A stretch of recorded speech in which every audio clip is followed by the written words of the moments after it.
नमस्कार दोस्तों, Shivaji science point में आप सभी लोगों को स्वागत है। तो आइए पहले देखते हैं आज का क्वेश्चन कौन सा है जो बच्चों ने पूछा है।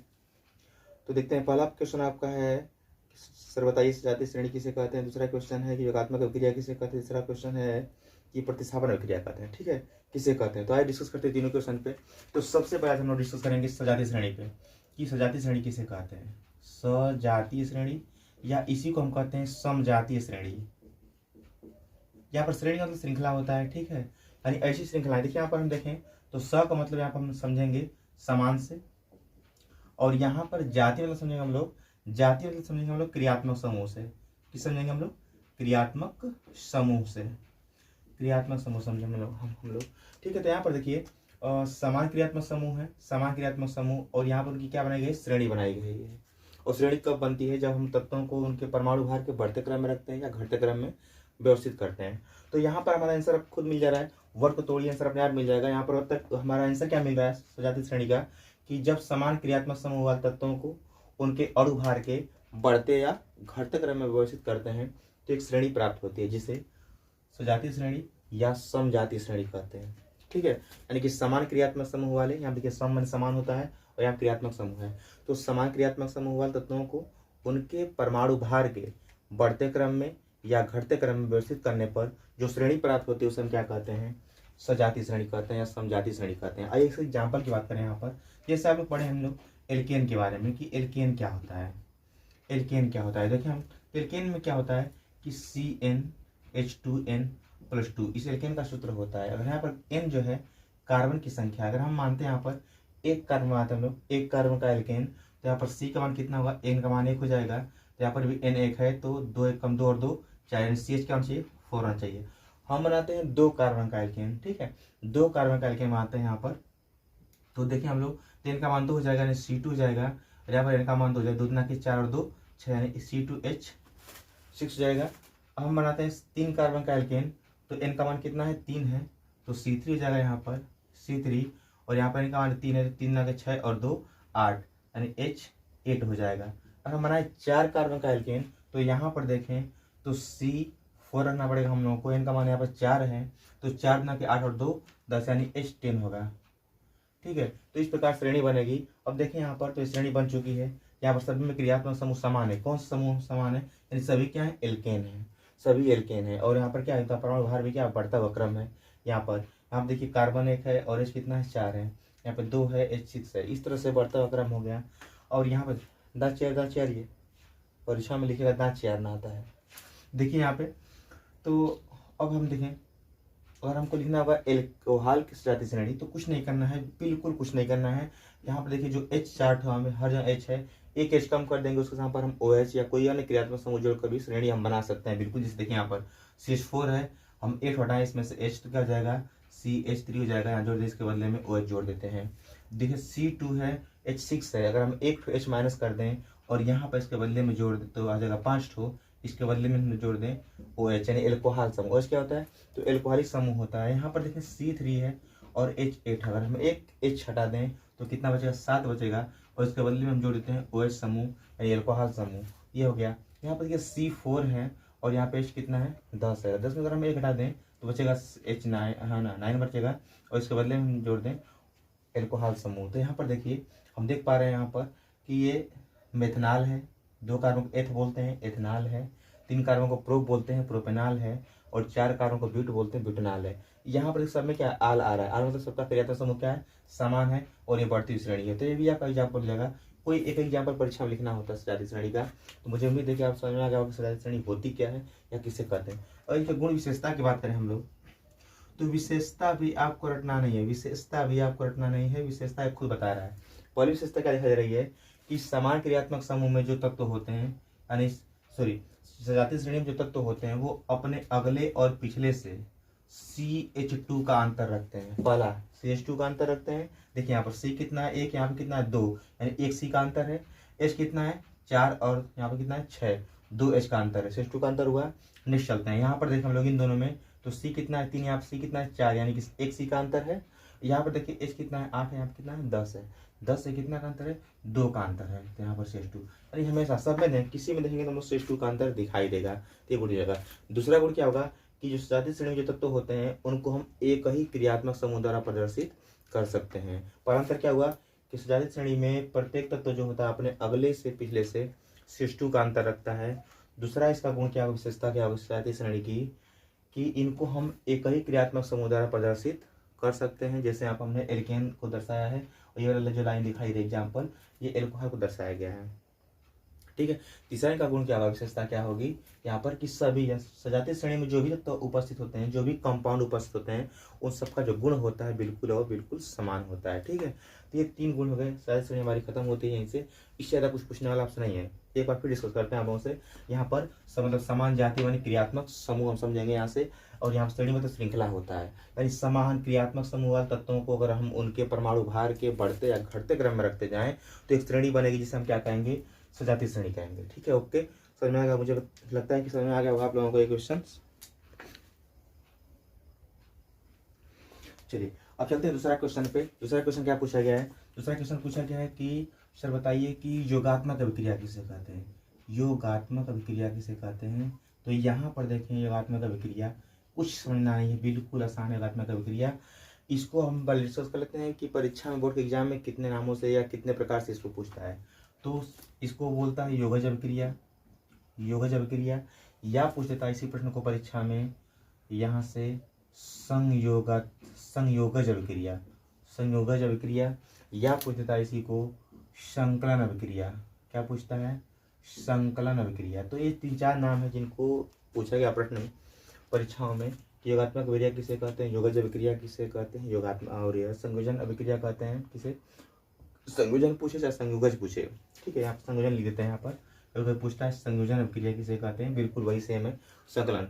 हम कुछ नहीं करना है, डिस्कस क्या करना है हम लोगों को। देखिए यहाँ पर योग माने जुड़ना होता है, यहाँ पर योग माने जुड़ना होता है, संयोग माने भी जुड़ना होता है, और यहाँ पर संकलन माने भी क्या होता है, इकट्ठा होना होता है। यानी इसमें कुछ नहीं समझना। देखिए यहाँ पर बिल्कुल बहुत दांत यार उठे पड़ गए, धान से स्टा जगह भी नहीं। देखिए इधर तो यहाँ पर देखिए, तो ये जो है मार्कर है, ये 2 कंपोनेंट्स के हैं, 2 कंपोनेंट हैं। अगर हम दोनों को इस तरह जोड़ें तो क्या बन गया, 1 बन गया। यानी कि वे अभिक्रियाएं जिनमें 2 या 2 से अधिक पदार्थ आपस में जुड़ करके केवल एक पदार्थ का निर्माण करता है उसे हम क्या कहते हैं, योगात्मक अभिक्रिया कहते हैं। ठीक है, जैसे एग्जाम्पल है, जैसे हम मान लें यहाँ पर कि C2, यहाँ पर देखें CH2 double bond CH2, 2 carbon को हम एथ बोलते हैं, डबल बॉन्ड को इन बोलते हैं, क्या है, एथीन है। अगर यहाँ पर हम जोड़ दें H2 जोड़ दें, यहाँ पर एग्जाम्पल भी यहाँ पर डिस्कस हो रहा है, एग्जाम्पल बिल्कुल एकदम रट दीजिए, मार दीजिएगा, परीक्षा में दम था। तो यहाँ पर देखिए एथीन की बात करें तो H जोड़े हम, H2 है, जब जोड़ेंगे तो देखिए कार्बन की वजह से 4 होती है, तो 2 यहाँ पर, 2 यहाँ पर, 2 यहाँ पर, ये सब पूरा है। कार्बन की देखें यहाँ पर तो 2 3 4, इस कार्बन की देखें तो 2 3 4 पूरा है। लेकिन हाई कह रहा है कि हम जुड़ेंगे, भाई जुड़ेंगे, हम रात थोड़े चाहेंगे, तो जुड़ने की बात कर रहा है। जब जुड़ना चाहेगा ये तो क्या करेंगे भाई लोग, मान लीजिए दोनों भाई हैं, अब मेहमान आगे जगह है ये नहीं है, तो क्या करेगा, भगा करेगा 4 खट्टे को सटा ले बन जा, खट्टे को सटा ले बन जा, तो आधा खट्टे को तोरी जगह बन जाए, आधा खट्टे को तोरी जगह बन जाए, तो एक जना ये तोरी का सूत्र नहीं है, हमारे का सूत्र नहीं है।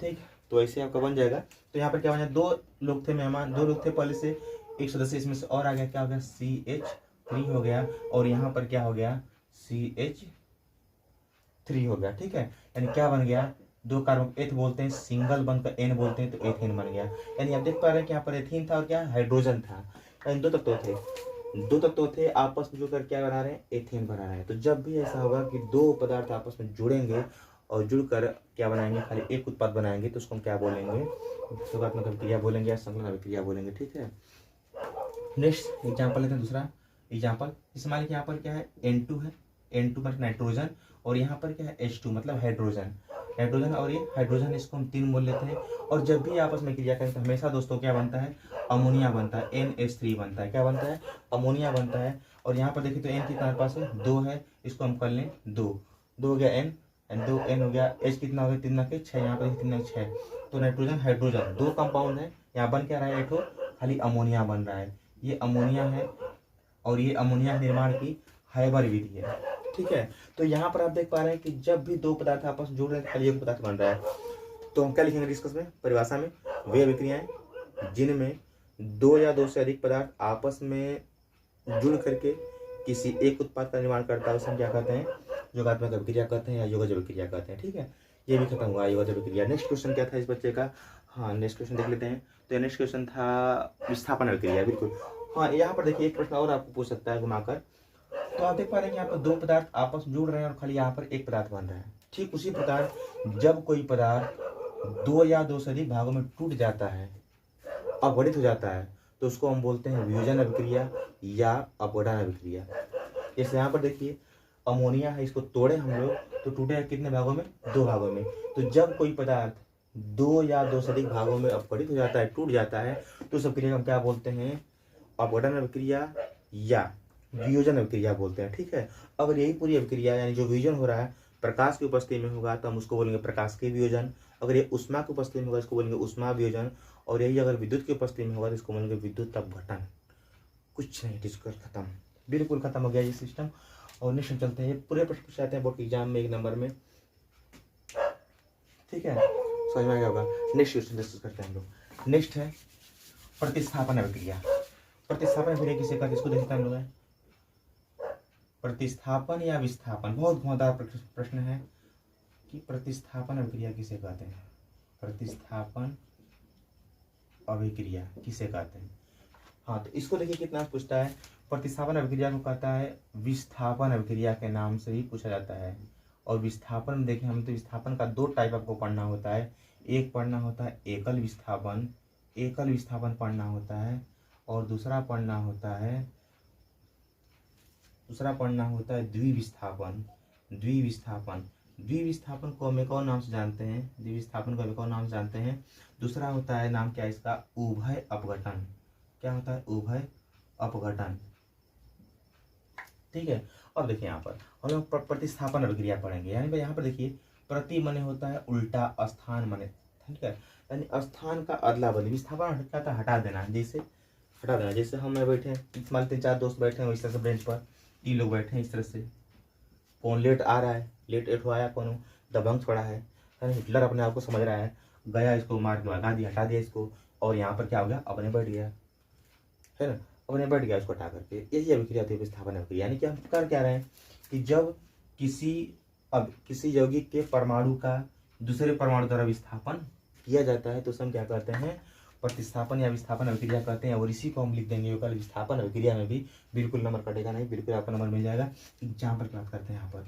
जैसे हम देखें यहाँ पर तो CuSO4 है और प्लस यहाँ पर ले लें हम लोग जिंक ले लें। यहाँ पर कॉपर सल्फेट है और यहाँ पर जिंक है। हाई लोग पूरा बचा आराम से पूरा खा पी रहे हैं, है ना, खुश है पूरा, है ना, प्रसन्न है। लेकिन यहाँ पर होगा क्या कि जिंक जब झगड़ा लगाएगा, ये क्या किया कि गया दौड़ कर इनके भाई को मारा खूब। बेचारे कापर दांत चियारेंगे, यहाँ आकर रोएंगे गाएंगे। कापर बेचारे अलगे हो गए। हाई जाकर इनकी जमीनिया क्या करेगा? हड़प लेगा। क्या बन जाएगा? ZnSO4 यानी जिंक सल्फेट। तो यहाँ पर आप देख पा रहे हैं कि ये जो परमाणु है या का इसको विस्थापित कर दे रहा है, हटा दे रहा है, भगा दे रहा है।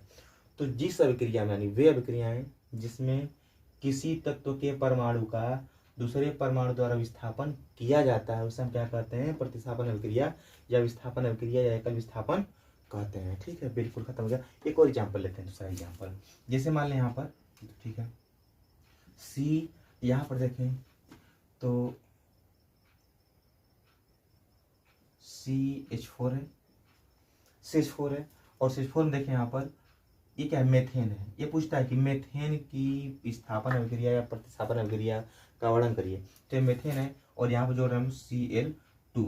देखिए यहाँ पर जो Cl2 है, Cl2 को हम लिख सकते हैं इस तरह से देखिए Cl और Cl, 2 Cl है, क्लोरीन 2 है। यहाँ पर CH4 है। अब इस CH4 को हम ऐसे लिख सकते हैं यहाँ पर कि C है और C के बाद H कितना है? 3 और H लिख सकते हैं इस तरह से। C के साथ कितना है? 3 और 1 4 है। अब देखिए होगा क्या यहाँ पर कि जो क्लोरीन है, क्लोरीन जो है अब दौड़ते दौड़ते गया, इसके भावा को खूब उठा पड़ता है। और जब इसके भावा को मारेगा तो बेचारा है जाकर क्या करेगा? अब तो आग रहा है, इनको खूब मार रहा है। अब मारा बेचारा भाग जाएगा, लेकिन ये उतारे पर रहेगा कि जब पाएगा उनके भावा को करेगा। इसका भाई हाई है, इसका भाई हाई है। तो हाई क्या किया? इसके भावा को मार रहा है, पूरा कूट रहा है इस बेचारे को, इस बेचारा कुटा रहा है पूरा, एकदम डरा के भाग गया। लेकिन ये सुतार में कि जब भाई अकेले होंगे तो हम भी दौड़ेंगे। और जैसे ही हाई दौड़ के आएंगे इसको मारने के लिए, CH3 खाली बचेगा यहाँ पर, इस बेचारा भाग जाएगा और Cl जाकर उसकी जमीनिया कब्जा कर लेंगे। और जो H है सुतार पर गया है कि उसके भाव जब हम पाएंगे तो दौड़ेंगे। और H क्या किया यहाँ पर कि अब यहाँ पर जाकर पहुँच जाएगा और जाकर भाव खूब कूटेगा, यानी HCl बना देगा। तो आप देख पा रहे हैं यहाँ पर क्या विस्थापन हो रहा है, हटाया जा रहा है। तो वे विक्रिया जिसमें किसी तत्व के परमाणु का दूसरे परमाणु द्वारा विस्थापन किया जाता है उस अभिक्रिया हम क्या बोलते हैं, प्रतिस्थापन अभिक्रिया कहते हैं, या फिर एकल विस्थापन अभिक्रिया कहते हैं। अब चलते हैं द्विविस्थापन पे और गठन पे। तो इसमें क्या होता है कि जिस अभिक्रिया में आयनों की आपस में अदला बदली होती है और उसके फलस्वरूप उत्पाद का निर्माण होता है उसे हम क्या कहते हैं, द्विविस्थापन अभिक्रिया कहते हैं। ठीक है, यानी वे अभिक्रियाएं जिनमें आयनों की आपस में अदला बदली के फलस्वरूप उत्पाद का निर्माण होता है उसे हम क्या कहते हैं, विस्थापन अभिक्रिया, द्विविस्थापन अभिक्रिया कहते हैं। एग्जाम्पल लेते हैं, जैसे मान लीजिए यहाँ पर कि ये Na2SO4 है, Na2SO4 है, और यहाँ पर ले रहे हैं हम लोग BaCl2, ठीक, BaCl2। या थोड़ा सिंपल लेते हैं हम लोग, थोड़ा कठिन हो जाएगा, आपको समझ में नहीं आएगा, थोड़ा सिंपल लेते हैं, थोड़ा और सिंपल लेते हैं। ठीक है, सिंपल लेते हैं। तो यहाँ पर देखें, जैसे हम ले लें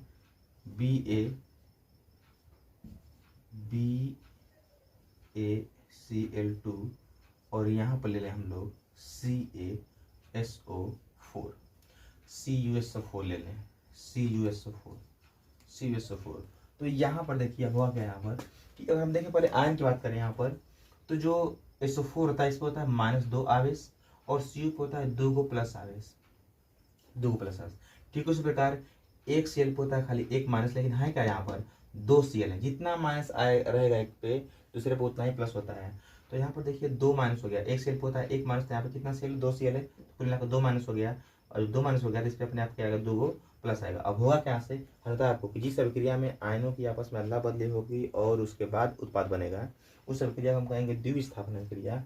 तो यहाँ पर देखिए जो बेरियम इस पर 2 प्लस आवेश है, इस पर देखिए माइनस आवेश है, तो इसका प्लस जुड़ेगा इसके माइनस से और इसका प्लस जुड़ेगा इसके माइनस से, यानी Cl2 बन जाएगा और BaSO4 बन जाएगा। तो यहाँ पर बनेगा BaSO4 और यहाँ पर CaCl2। एक जो यहाँ पर ये जो होता है अवक्षेप बनता है, अवक्षेप मतलब जिस बर्तन में हम प्रयोग करते हैं उसमें बेरियम सल्फेट बनने के बाद वो नीचे तली में बैठ जाता है, और जब भी अवक्षेप का निर्माण होता है तो उस अभिक्रिया को हम कहते हैं अवक्षेपण अभिक्रिया।